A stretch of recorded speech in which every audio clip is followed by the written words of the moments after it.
Assalamualaikum warahmatullahi wabarakatuh. Perkenalkan, saya Nurwinda Dewi Agustina, NIM 19032-11062.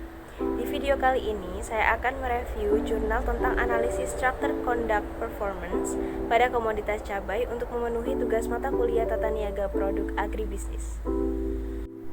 Judul jurnal yang akan saya review adalah Analisis Pendapatan dan Efisiensi Pemasaran Cabai Merah di Kecamatan Watangpulu, Kabupaten Sidrap, dengan jurnal pembanding yang berjudul Analisis Struktur, Perilaku, dan Kinerja Pasar Cabai di Desa Bayung Gede, Kecamatan Kintamani, Kabupaten Bangli.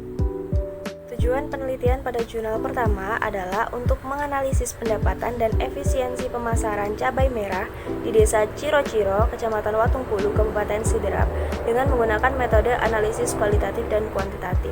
Sedangkan pada jurnal 2, tujuan penelitiannya adalah mengetahui struktur, perilaku, dan kinerja pasar komoditas cabai di Bayung Gede, Kecamatan Kintamani, Kabupaten Bangli, dengan metode analisis deskriptif. Pada jurnal pertama, rata-rata pendapatan usaha tani cabai di Desa Ciro-Ciro adalah sebesar 46.336.000. Kemudian setelah dilakukan perhitungan, ditemukan RC rasio yaitu sebesar 9,48, yang mana dapat disimpulkan bahwa usaha tani cabai merah di Desa Ciro-Ciro sangat menguntungkan. Selanjutnya, terdapat analisis efisiensi pemasaran yang dilakukan menggunakan analisis SCP yang kemudian nanti akan dibandingkan dengan jurnal pembanding yaitu jurnal 2. Pada jurnal 1 terdapat dua saluran pemasaran. Saluran yang pertama dimulai dari petani yang kemudian disalurkan ke pedagang besar, kemudian ke pedagang pengecer, baru ke konsumen. Kemudian pada saluran kedua ini lebih panjang karena dari petani disalurkan ke pedagang pengumpul terlebih dahulu, baru nanti disalurkan ke pedagang besar, pedagang pengecer, baru sampai ke tangan konsumen. Sedangkan pada jurnal pembanding yaitu jurnal 2 itu terdapat 3 saluran pemasaran. Saluran yang pertama itu dari petani, kemudian disalurkan ke pedagang pengepul, ke pedagang pengecer, kemudian ke konsumen. Kemudian pada saluran kedua itu dari petani, disalurkan ke pedagang pengepul atau pedagang antar kota, disalurkan ke pengecer, baru ke konsumen.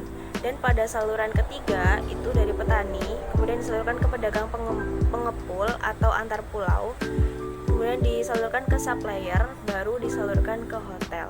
Nah, di jurnal pembanding atau jurnal 2 ini saluran pemasarannya lebih kompleks karena mencapai antar pulau. Kemudian untuk struktur pasar pada jurnal 1 itu dilihat dari jumlah pedagang, yang mana jumlah pedagang pada pasar di Desa Ciro-Ciro itu adalah banyak atau cukup banyak. Kemudian diferensiasi produknya itu cenderung sama, produk yang dijual cenderung sama. Kemudian hambatan masuk pasarnya rendah, sehingga pesaing atau pedagang itu relatif mudah untuk memasuki pasar. Dan harga ditentukan oleh mekanisme pasar. Nah, dari karakteristik tersebut maka dapat disimpulkan bahwa struktur pasar di Desa Ciro-Ciro adalah pasar persaingan monopolistik. Kemudian pada jurnal 2 itu analisis struktur pasarnya sama-sama dianalisis secara kualitatif, yaitu dengan melihat diferensiasi produk, di mana di pasar Desa Bayung Gede ini tidak terdapat diferensiasi produk cabai. Kemudian dilihat juga dari hambatan masuk pasarnya. Kalau di jurnal 1 tadi hambatannya rendah, nah di jurnal 2 ini berbeda, yaitu terdapat beberapa hambatan seperti permodalan, produk yang mudah rusak, pendistribusian, ketersediaan cabai yang terbatas, dan persaingan antar pedagang. Kemudian juga dilihat dari koordinasi vertikal berupa integrasi dan lembaga yang berperan pada struktur pada pasar di Desa Bayung Gede adalah pedagang pengepul dan 2 pedagang pengecer. Nah, dari karakteristik ini maka dapat disimpulkan bahwa struktur pasar di Desa Bayung Gede adalah pasar persaingan tidak sempurna bentuk duopoli. Kenapa duopoli? Karena terdapat 2 pedagang pengecer. Analisis yang selanjutnya adalah perilaku pasar. Pada jurnal 1, harga cabai di pasar Ciro-Ciro itu terbentuk berdasarkan kekuatan permintaan dan penawaran. Kemudian harga yang fluktuatif itu tidak mempengaruhi jumlah pembelian konsumen. Jadi walaupun harganya fluktuatif, konsumen tetap akan membeli cabai dengan jumlah sesuai dengan keinginan mereka. Kemudian untuk sistem pembayarannya dilakukan secara tunai. Sedangkan pada jurnal 2, perilaku pasar itu dilihat dari berbagai aspek. Seperti yang pertama adalah fungsi pertukaran berupa jual beli cabai, kemudian fungsi fisik yang berupa pengangkutan cabai dari tempat panen ke tempat penggudangan. Kemudian ada fungsi fasilitas yaitu sortasi, pengemasan, dan grading. Kemudian ada strategi harga yang digunakan yaitu berdasarkan rekomendasi petani dan markup pada biaya produksi yang kemudian selanjutnya terjadi proses tawar-menawar antara petani dengan pedagang hingga tercapai kesepakatan harga. Kemudian strategi produk yaitu berupa aktivitas vertikal dengan target akhir yang sama yaitu konsumen. Dan informasi yang tersedia di pasar itu terdiri dari informasi statistik, psikologis, dan dinamis. Kemudian kerjasama yang terjalin adalah antara petani dengan pedagang pengepul.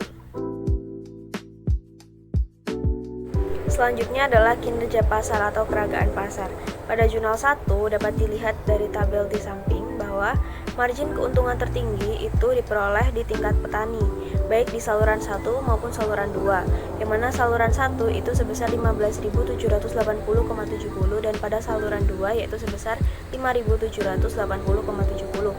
Dan margin keuntungan terkecil diperoleh di tingkat pengecer, yaitu sebesar 4.960 di masing-masing saluran. Nah, berdasarkan tabel di samping dapat dilihat bahwa saluran pemasaran 1 itu lebih menguntungkan bagi petani karena petani langsung menjual cabainya ke pedagang besar tanpa melalui pedagang pengepul, sehingga margin keuntungan yang diperoleh petani akan semakin besar. Kemudian berdasarkan perhitungan diperoleh nilai efisiensi pemasaran cabai yaitu sebesar 4,87%. Sehingga jika mengacu pada Rosmawati 2009 bahwa nilai EP sama dengan 0 sampai 33%, maka kegiatan pemasaran cabai dianggap efisien. Pada jurnal 2, kinerja pasar itu dilihat dari 3 aspek, yaitu margin pemasaran, farmer share, dan efisiensi pemasaran. Nah, sedangkan pada jurnal 1 tadi itu hanya dilihat dari margin pemasarannya saja. Semakin kecil margin pemasaran dan efisiensi pemasaran serta semakin tinggi farmer share itu menunjukkan bahwa saluran tersebut itu lebih menguntungkan dan lebih efisien. Dari tabel tersebut dapat dilihat bahwa saluran 1 itu memiliki market share yang lebih kecil dan farmer share yang lebih tinggi serta efisiensi pemasaran yang lebih kecil, sehingga dapat disimpulkan bahwa saluran 1 itu lebih menguntungkan dan lebih efisien daripada 2 saluran yang lainnya. Hal ini sama dengan jurnal pertama tadi, yang mana jurnal pertama tadi saluran 1 itu lebih efisien dibandingkan saluran 2. Sedangkan pada jurnal 2 saluran 1 juga lebih efisien daripada saluran 2 dan 3. Sehingga dapat disimpulkan bahwa semakin panjang saluran pemasaran maka itu akan semakin tidak efisien dan tidak menguntungkan. Sekian yang dapat saya sampaikan, kurang lebihnya saya mohon maaf. Wassalamualaikum warahmatullahi wabarakatuh. Terima kasih.